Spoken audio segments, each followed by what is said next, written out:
Welcome to the newest episode of QT Academy. Today we're going to talk about panels, and with Christmas in July being what it is, panels are certainly an easy and quick option when you're thinking about holiday decorating or holiday gifts. But in general, panels always have things to offer to you as a sewer, and there's some tips that we'd like to share with you about panels in general.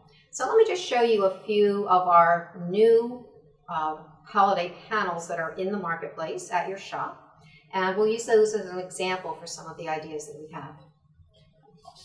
Here we have a panel called Heavenly. It's from Dan Morris, and what I like about a multi-sectional panel like this is that it gives you a lot of different ideas. Sometimes people see multi-sectionals and they're not sure what to do with them. Well, it has lots of options. You can certainly take any panel and add strips and frames to it to make it larger. That's probably the most common way to do that. But when you have these kinds of ideas, you could certainly use them within a quilt, but you can also use them for other kinds of projects. Well, one of the things that I had suggested for these two rectangular blocks, and has the crosses on them, is to use them for Bible covers. And a lot of people make their own fabric Bible covers to cover their Bibles to take to church or to just protect them at home. So these make great front back for a Bible cover that you could do. Certainly this has a project. We'll just show you an idea of how that's used. And in this particular project, obviously the large part of the panel's in the center. Those two rectangular blocks are used in the different corners. And then we balance it by making two more blocks, but featuring a tossed print within them. Since there aren't four of the rectangular blocks, there's only two. So there's always ways to work with a panel like that. In general, when you have a panel that has a look, especially these holiday panels, and they either look like they have gold in them, or they do actually have gold metallic accents, that's great for when you go to finish them off. So think about putting a metallic thread into your sewing machine, and to add embellishment or do the quilting with the metallic thread. Always great to do some accents. I can see like using a metallic thread in your machine to stitch through where the hair is here to give it a little bit of glisten. Maybe just stitch around where the trumpet is. That would look very cool. So lots of things like that you can do embellishment wise with a panel. Same thing for this one. For the All That Glitters panel is that this has a tone-on-tone swirl. Do you see in the background? You can put either a metallic thread or a regular thread in your machine, and when it comes time to quilt this is your guide. You don't have to mark your panel. Just stitch right on top of the line, and it's a wonderful way to learn how to do free-form machine quilting, is when you can follow an already printed element in a panel or a piece of fabric. So these have wonderful swirls, and what a great way to perfect your skills for that. Also on this panel, which I love, all these little ornaments are hung with, or it's in the fabric, but it's printed these little bows. Why don't you go out and get some 1/8" ribbon and make your own little bows and attach those to each of the places where you see the printed bow. You can also take the little gold charms that they sell in the craft store and sometimes the sewing stores, and you can do a gold metallic star, put it where the other stars are. You can take the gold metallic dust, which sometimes you find.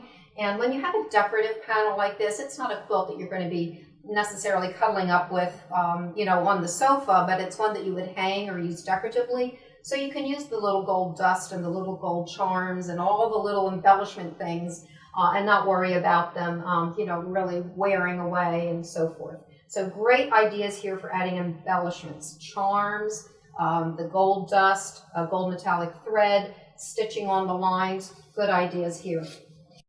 For this this panel, we have some, again, clouds that are outlined with gold metallic. Again, that should indicate to you automatically, that's a great way for me to quilt my finished panel quilt, because I can stitch with gold metallic thread right through there. Another thing that you can do, this particular one works very well, is a form of trapunto. If you're not familiar with trapunto, it's where you can accent an area of a piece of fabric, or in this case a panel, so that one area is a little bit more puffed up and has more dimension than the area that surrounds it.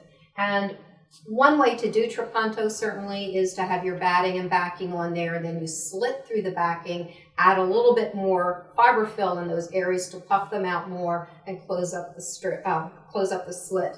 Another way, sometimes it's called the lazy way of doing it, is to have 2 layers of batting, stitch around your elements, and then cut away the top layer so that there's only 2 layers behind the areas that you really want to accent, and then you go on to finish your quilt. So there are a number of things that you can do here for trapunto ideas or quilting ideas. Let me just give you some general tips about panels, because some of the questions we get is, I have a panel and it's not quite straight. That seems to be a very common question. And sometimes they don't look straight. They are, but they don't necessarily look straight. And you have to remember that when fabric is rolled onto a tube, and then when it's double enrolled, it's put onto the board so that it's folded in half and on the board, it can get a little stretched or it can get a little skewed, and then it kind of sits that way for a long time. So it won't be unusual that you'll take a panel and open it up and it looks like it has a little bow to it, or it looks like it's a little skewed. That's okay. It doesn't mean there's anything wrong with it, but how you work with that is something you want to know.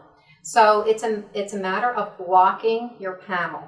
And for those of you who do needlework, you'll know the term blocking. So it's the same thing here, where you'll want to dampen the panel, not sopping wet, but dampen your panel. And then you want to pull it straight. Now what dampening your fabric does, whenever you add water to a natural fiber like cotton, it relaxes the fibers. The fibers become very malleable. You're able to move them. So when your fabric panel is damp, you're going to be able to pull it straight. We'll put it on your ironing board or your big board, and when it's straight and you see that it's square, iron it at that point. What I do is tack or little pins sometimes right into my ironing board cover to hold it, and I'll put it straight. So that's just a little tip about how to work with a panel that might appear crooked, but in fact it really is not.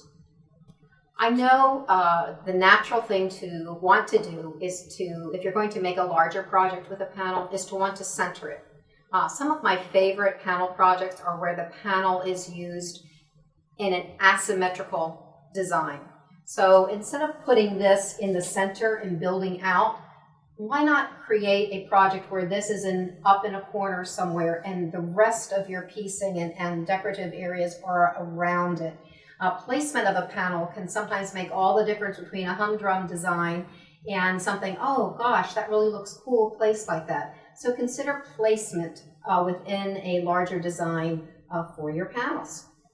We have another type of panel to show you. This is a horizontal panel. Most of the panels that you see are vertical when you think about it. In this case, this is a horizontal panel. Dan Morris designed Santa Claus is Coming to Town. This is the panel that goes with that collection. In this particular case, it's a wonderful decorative panel. You really don't need to do anything with it if you choose not to. You could simply wrap this around some foam core and hang it on the wall as a decorative piece. You could frame it out with hard frames, which is a great idea really for any panel. You could treat it like a piece of art and put it into a hard frame. Or you could, again, as you would with anything, just bind it and use it as a quilt. In this particular case, it has the calendar, right? It is an Advent calendar, and you could use it as it is here. You can count down the numbers, the kids can see the numbers, and it's appropriate the way it's printed. However, in this particular case, we printed another part of the collection has just all of these squares. What you would do in this case is to cut those squares out, turn the edges under, and stitch them on top of their corresponding squares on this one, so leaving the top open so that each of these squares becomes a little pocket. So I don't know about you, but I know my kids, if there was something hidden in each pocket, you know, they would think that was the best thing ever. So you can make a great Advent calendar, an interactive calendar with your children by using this as a true Advent countdown type of calendar. So I hope you had a good time with our explanation and our showing of panels. It's Christmas in July, so go ahead and find a panel that suits your fancy and enjoy some of the tips that we gave to you. We'll see you next time on QT Academy.